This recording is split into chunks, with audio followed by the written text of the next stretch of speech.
Hello मेरे प्यारे students. देखो बेटा, यहां पे अभी जो मैं आपको बताने वाला हूं ना, ये कोई बहुत लंबी चौड़ी बात नहीं है, बहुत छोटी सी बात है। बस इतना बताना चाहूंगा कि इन 15 दिनों में आपको किस तरीके से पढ़ाई करनी चाहिए। ये मेरा तरीका है, अगर आपको अच्छा लगे तो जरूर इस्तेमाल करना। कम से कम एक दिन तो करके देखो, ठीक है।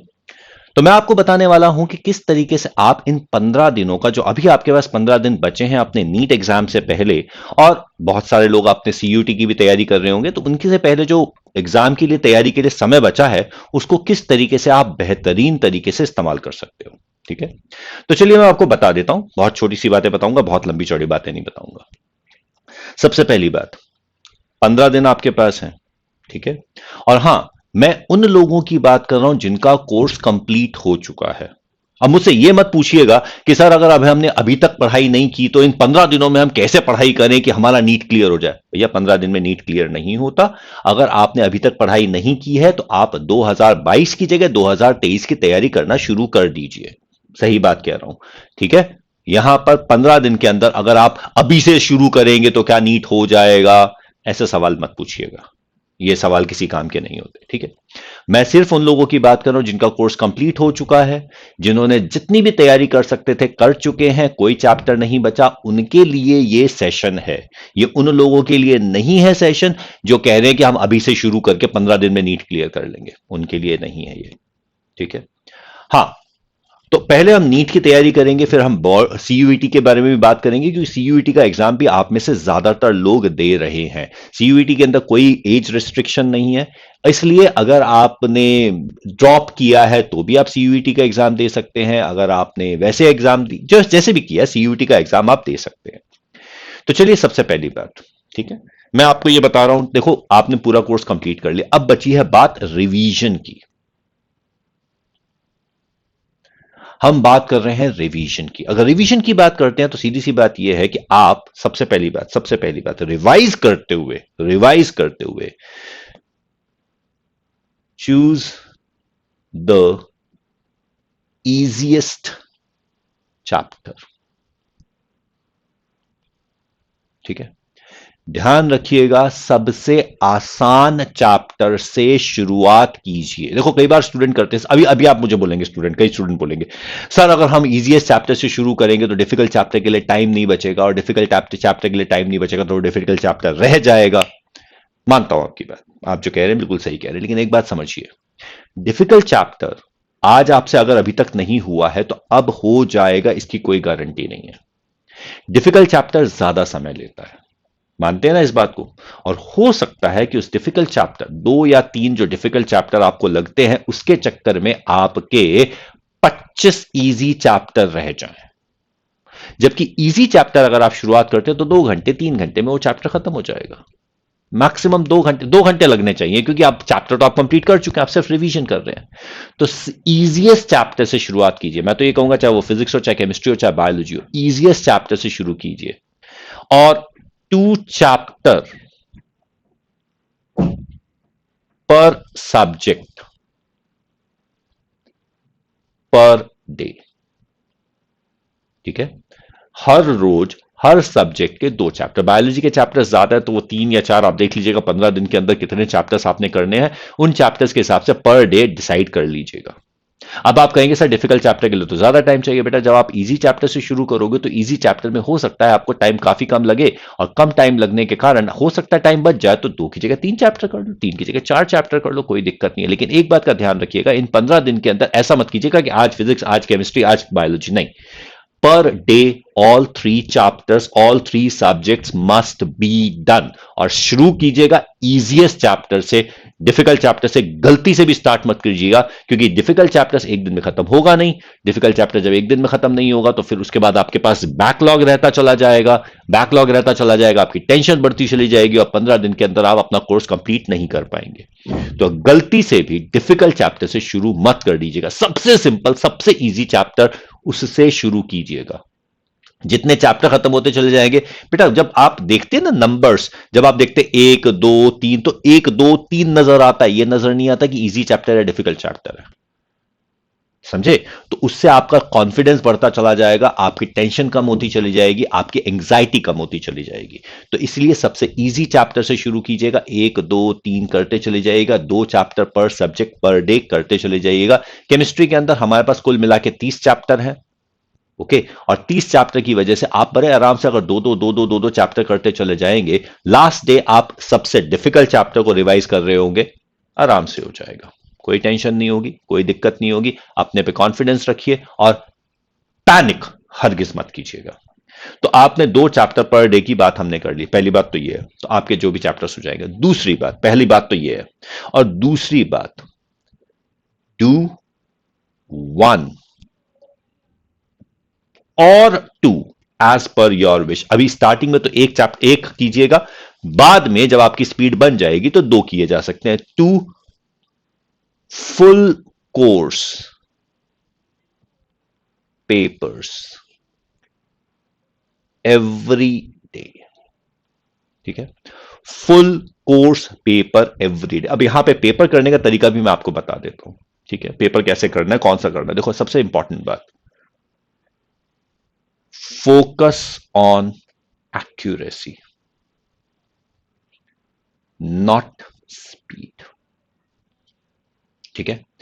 आपका टारगेट यह होना चाहिए कि आप जब यह पेपर करेंगे तो आपके 100% मार्क्स आने चाहिए। फिजिक्स, केमिस्ट्री, बायोलॉजी तीनों में 100% मार्क्स आने चाहिए। घड़ी को साइड पे रख दीजिए, भूल जाइए उस घड़ी को।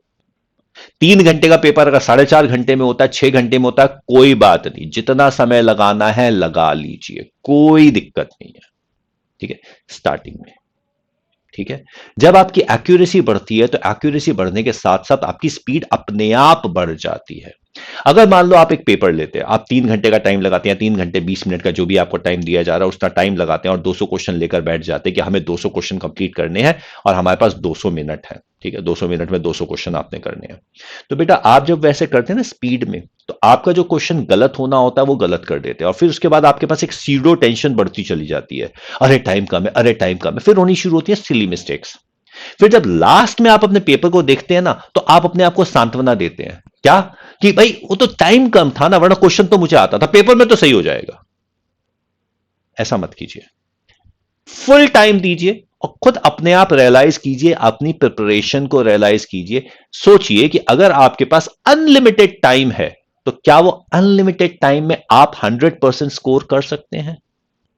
इससे आपको सही में अंदाजा होगा कि आपका प्रिपरेशन कैसी है, कि आप किस लेवल पर हैं, कौन से चैप्टर आपको नहीं आते, समझिएगा। और सिली मिस्टेक का रीजन मत बनाइएगा कि जल्दबाजी में सिली मिस्टेक हो गई। पेपर को, क्वेश्चन को 4 बार पढ़िए, ध्यान से पढ़िए, कहीं नॉट करेक्ट तो नहीं है, कहीं करेक्ट तो नहीं है, कहीं ऐसा तो नहीं है which one is mismatch, which one is matching. आराम से कर लीजिएगा, कोई जल्दबाजी नहीं, कोई सिली मिस्टेक का ऑप्शन नहीं। और अगर सिली मिस्टेक हो जाए तो प्लीज एक काम कीजिएगा, बाथरूम में जाइएगा, शीशे के सामने कान पकड़ के 10 उठक बैठक लगाइएगा और अपने आप से बोलिएगा, सॉरी, अगली बार ये सिली मिस्टेक नहीं होगी। प्लीज अंडरस्टैंड, सिली मिस्टेक मत कीजिएगा। पहला पेपर जितना टाइम लगे, 3 घंटे का पेपर 4 घंटे में हो, 6 घंटे में हो, आराम से कीजिएगा। अगर आपको लगता है कि आप 6 घंटे लगातार नहीं बैठ सकते, ब्रेक लेके कीजिएगा और पेपर कंप्लीट करने के बाद एनसीईआरटी की बुक खोलिएगा, एनसीईआरटी की बुक में से अपने आंसर्स को चेक कीजिएगा। अगर आपका आंसर गलत है तो सिर्फ उस आंसर का एक्सप्लेनेशन मत पढ़िएगा, समझे? बुक्स के अंदर जो है पीछे एक्सप्लेनेशन दे रखे होते हैं क्वेश्चन के, प्लीज उस एक्सप्लेनेशन को मत पढ़िएगा, बुक में ढूंढिएगा कि वो एक्सप्लेनेशन कहां पर है। क्योंकि जब वो एक्सप्लेनेशन आप बुक में ढूंढेंगे तो उस एक्सप्लेनेशन के ऊपर नीचे कंटेक्स्ट वगैरह सब आपको नजर आएगा। अगर आपने उस क्वेश्चन को गलत किया तो इसका मतलब यह है कि आपने वो कॉन्सेप्ट नहीं समझा है, आपने कंसेप्ट गलत समझा है, आपने फॉर्मूला गलत समझा है। और उस फॉर्मूले के लिए सही समझने के लिए आपको कंटेक्स्ट की भी जरूरत है। पहले कुछ दिन आप बहुत स्लो जाएंगे, एग्रीड, बहुत स्लो जाएंगे। पहले कुछ दिन आप बहुत इरिटेट होंगे, फ्रस्ट्रेट होंगे, आपको बहुत बुरा लगेगा। पर 2-3 दिन के बाद, सिर्फ 3 दिन के बाद आपको बहुत अच्छा लगने लगेगा, आपकी सारी की सारी चीजें सॉल्व होती चली जाएंगी। तो इसीलिए आप पूरा का पूरा पेपर करेंगे, रोज रिलीजियसली या रिलीजियसली, पता नहीं आप रिलीजन मानते भी हैं या नहीं मानते, लेकिन फिर भी मैं ये कहूंगा बिल्कुल ध्यान से इसको अपना सब कुछ मानते हुए अपना पूरा कंप्लीट कीजिएगा। अपना शेड्यूल ठीक से बनाइएगा। खाने पर सोने पर सैक्रिफाइस मत कीजिएगा। यह हरगिज मत सोचिएगा कि 4 घंटे सो के आपका काम चल जाएगा, नहीं चलेगा। 6 घंटे मिनिमम आपको कॉन्टिन्यूअस सोना है। यह नहीं कि 2-2 घंटे करके सो गए, या दिन में सो गए, या आधा घंटा सो गए, 4 बजे सो गए, नहीं। अपना सोने का शेड्यूल बिल्कुल ठीक से बनाइए। मिनिमम 6 घंटे, मैक्सिमम 8 घंटे। 6 और 8 घंटे के बीच में, वैसे 7 घंटे आइडियल होता है सोने के लिए, बिल्कुल सही है। आराम से सोइए, बिल्कुल ढंग से। खाने का शेड्यूल बिल्कुल सही तरीके से करिएगा। खाने में कहीं कॉम्प्रोमाइज मत कीजिएगा। बिल्कुल टाइम से खाइएगा। बाहर का खाना छोड़ दीजिए। बिल्कुल सात्विक भोजन पे आ जाइए। इस समय अगर पेट खराब हो गया तो बहुत नुकसान हो जाएगा। तो इसलिए बिल्कुल सीधे सीधे तैयारी कीजिए, आराम से कीजिए, सात्विक भोजन कीजिए, रात को जल्दी सोइए, सुबह जल्दी उठिए, क्योंकि आपका जो पेपर होने वाला है वो दिन में होने वाला है। तो प्लीज, अगर आप में से कोई उल्लू कर बने हुए हैं कि रात को सोते हैं दिन में जागते हैं, तो प्लीज अपना शेड्यूल बदल दीजिए। 15 दिन में शेड्यूल सेट हो जाएगा। तो अपना शेड्यूल सही तरीके से बना लीजिए, प्रॉपरली बना लीजिए, काम ध्यान से कीजिए। और अगर आप कहीं हॉस्टल वगैरह में हैं और आपके पास अपने घर की, जहां पे भी आपने भाई सेंटर जहां पे भी आपने चूज किया है, बेस्ट है कि आप उस सेंटर के आसपास पहुंच जाइए। ठीक है। बहुत सारे लोगों ने, हो सकता है किसी इंस्टीट्यूट की कोई पेपर ज्वाइन कर रखे हो, कोई ऑफलाइन पेपर्स ज्वाइन कर रखे हो, तो ठीक है, आप उस ऑफलाइन पेपर्स की बात कर सकते हैं। पर एक बात का ध्यान रखिएगा, इंस्टीट्यूट के पेपर्स के अंदर हमेशा 4 या 5 क्वेश्चन पर सब्जेक्ट ऐसे होते हैं। पर सब्जेक्ट 5 क्वेश्चन की बात कर रहा हूं, जो काफी डिफिकल्ट होते हैं। ये इंस्टीट्यूट्स की मजबूरी है कि उन्हें 5 क्वेश्चन डिफिकल्ट डालने पड़ेंगे, वरना आप ही कहेंगे कि ये तो कोई पेपर ही नहीं था, ये तो पेपर बहुत ईजी था।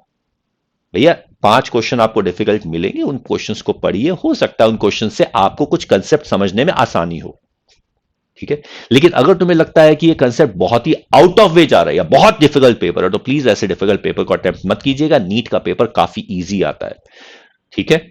और अगर आप सीयूईटी की तैयारी कर रहे हैं, अगर आप सिर्फ प्रिसाइसली सीयूईटी की तैयारी कर रहे हैं, तो ध्यान रखिएगा, सीयूईटी में सिर्फ 12th क्लास का कोर्स आने वाला है।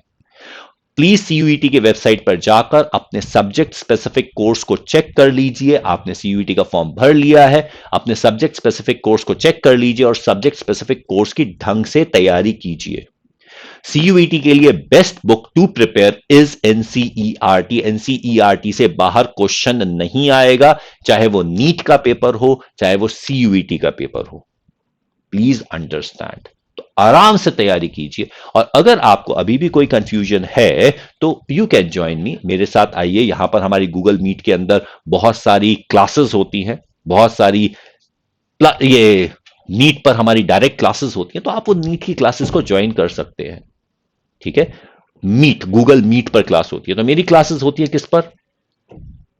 गूगल मीट पर। ठीक है। और हां, एक मैंने वेबसाइट बनाई हुई है जिसका नाम है amcev.in।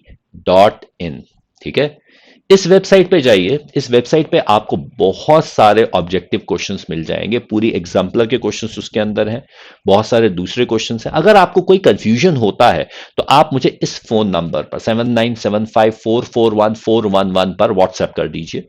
बता दीजिए मुझे कि भाई सर, ये वाली प्रॉब्लम हम फेस कर रहे हैं। We are going to take up that problem in the next Google Meet meeting, और हम आपको ज्वाइन करवा देंगे। इसमें mcv.in पर जब आप ज्वाइन करते हैं, तो वो आपको अपना एक अकाउंट बनाने की ऑप्शन देता है। इस अकाउंट को बनाइए। अब बनाने के बाद मुझे इस पर व्हाट्सएप कर दीजिए कि सर, हमने अकाउंट बना दिया है, जस्ट वेरीफाइड, क्योंकि इसको मुझे अप्रूव करना पड़ेगा अकाउंट को, तभी आपके लिए सारे के सारे कोर्स ओपन हो सकते हैं।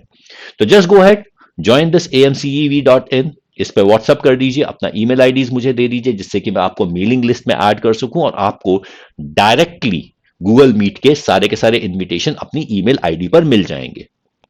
तो आपको एंटर, वैसे तो आप एंटर कर देंगे तो मैं आपको एंट्री दे दूंगा, लेकिन एंटर करते हुए आप सीधा सीधा इसके ऊपर आ सकते हैं। मैं आपको उसके अंदर अकाउंट में ऐड कर दूंगा। ठीक है। So just join with it. Okay.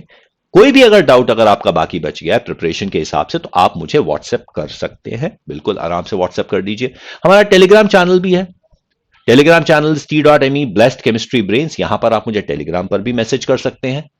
Okay. और यहां पर इसको ज्वाइन जरूर कर लीजिएगा, क्योंकि सारे के सारे जो भी लिंक्स वगैरह हैं, वो इस पर आपको मिल जाते हैं।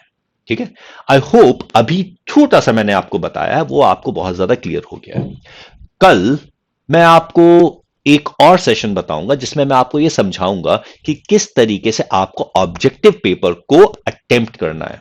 मैं ये तो नहीं कह सकता इस तरीके से आपको जो मार्क्स नहीं मिलने तो उससे भी ज्यादा मार्क्स मिल जाएंगे, यानी कि जो आपने प्रिपेयर नहीं किया था वो भी प्रिपेयर हो जाएगा, ऐसा तो नहीं होता।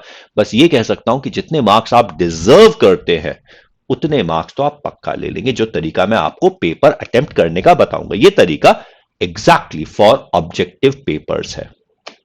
ठीक है, तो सब्सक्राइब जरूर कर लीजिएगा इस चैनल को, और आपको एक व्हाट्सएप नंबर मिल चुका है, मैसेज कर सकते हैं, ज्वाइन विद मी। और अगर कोई भी डाउट्स होते हैं, अगर आपको लगता है कि इस सेशन के अंदर कुछ कमी रह गई है तो मुझे जरूर बताइएगा। ठीक है, take care, all the best, bye bye.